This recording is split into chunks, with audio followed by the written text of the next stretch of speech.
Menarik. Ya. Ini pertanyaan dari Pak dosen ini, bagaimana pandangan budayawan tentang pariwisata? Ya. Pariwisata tidak bisa lepas dengan budaya, Pak. Ya. Ya. Karena destinasi wisata itu adalah tentang keindahan alam, Ya. tentang ekonomi, tentang sosial, tentang budaya, Ya. ya. Ya. Termasuk sekarang teknologi. Ya. Nah, pariwisata itu tidak sebatas keindahan alam. Ya. Pariwisata itu tidak sebatas ekonomi. Tetapi di situ Pak dosen bilang kan ada moral. Ya. Sehingga ada wisata religi. Ya. Nah, Ya. ya kan? Ya. Itu persoalan moral. Ya. Nah, di dalam akses pariwisata itu juga tidak bisa lepas dari moral. Karena Ya. begini, Ya. budaya itu kan dari bahasa budi dan daya. Ya. Dalam berpariwisata itu harus menggunakan budi dan menggunakan daya. Budi itu adalah etika, ya, sopan santun, akhlak, moral, tata kerama, ya, Ya. susila, banyak sekali. Ya. Itu budi. Daya itu kemampuan. Ya.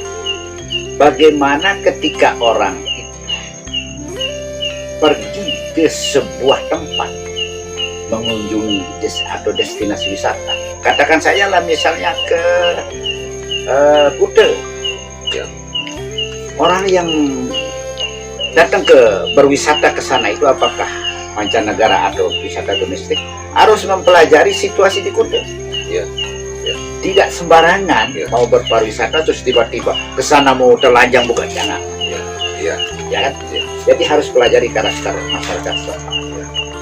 Ke Senggigi, ke Sendang Gila, Ya. ya, ke apa? Ke Lombok Timur, ke Rinjani. Ya. Itu harus kita menggunakan etika, menggunakan moral. Nah, di Bali misalnya, kalau kita mau berkunjung ke Bali, Ya. kita diberikan kain, Ya. ya, diberikan kain kuning, ya, kemudian terikat. Itu pendidikan moral. Harus menghormati bagaimana kondisi dan situasi daerah setempat. Maka harus dilakukan. Bukan berarti kita mau meluk agama Hindu, nah, Ya. tetapi itulah tuntutan pariwisata di sini. Kan begitu, Pak. Ya. Kemudian pandangan saya sebagai budaya ini, kalau sudah pariwisata ini lepas dengan budaya, kacau pariwisata. Ya. Kan? Ya. Ya. Ya. Jangan sampai, contoh, jangan sampai Rinjani begitu indah, ya, menjadi destinasi wisata dan tidak segala anak.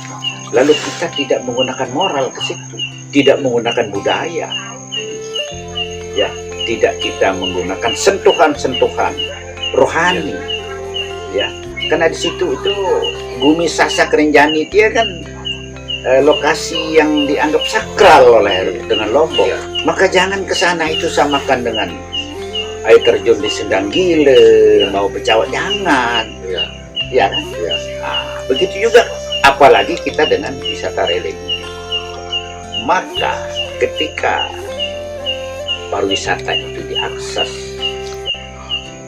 pariwisata itu dilakukan, maka budaya juga harus dilakukan. Kearifan-kearifan lokal yang ada di suatu daerah itu harus digunakan dalam berpariwisata.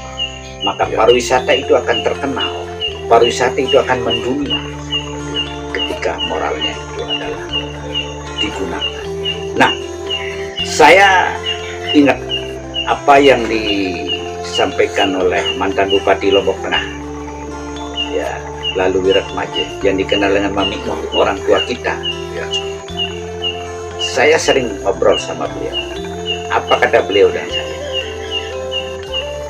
Nuk Lombok ini Pulau Kocet, kembek dengan dunia ini tidak ngadokkan keanenan pada barong-arong, Ya. ya, pada arong-arong bebalapan.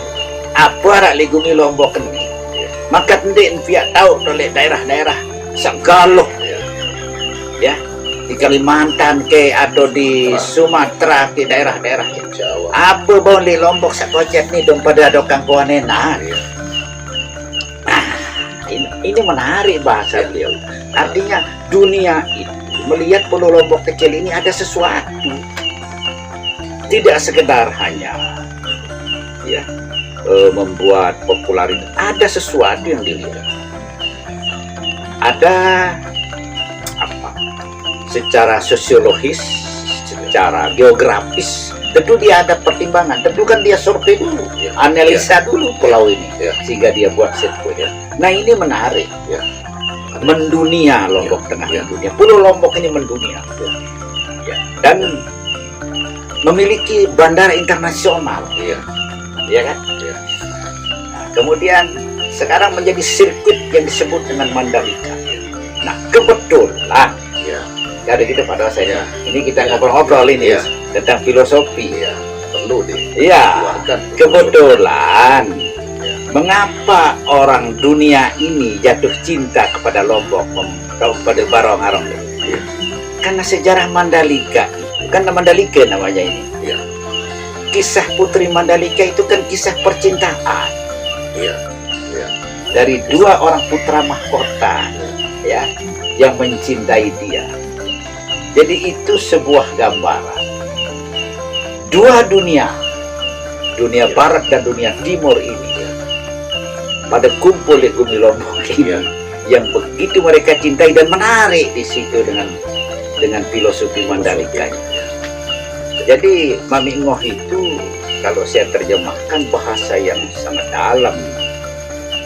Kenapa di Lombok itu pada adokan kuanenan bahasa beliau? Artinya dia menarik Pulau Lombok.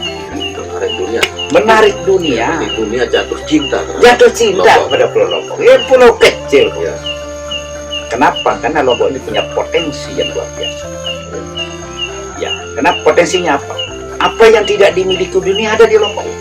Ada di Lombok. Disebut dengan Pulau Pink. Pantai Pink. Kemudian bentuk likuk, bentuk gili, bentuk tanjung. Bumi Lombok ini yang begitu menarik. Apakah tempat apa namanya itu? Menghadapi ombak besar, super apa? Shopping. Ya, yang pakai tempat shopping. Ya, shopping ya. Itu shopping. ada.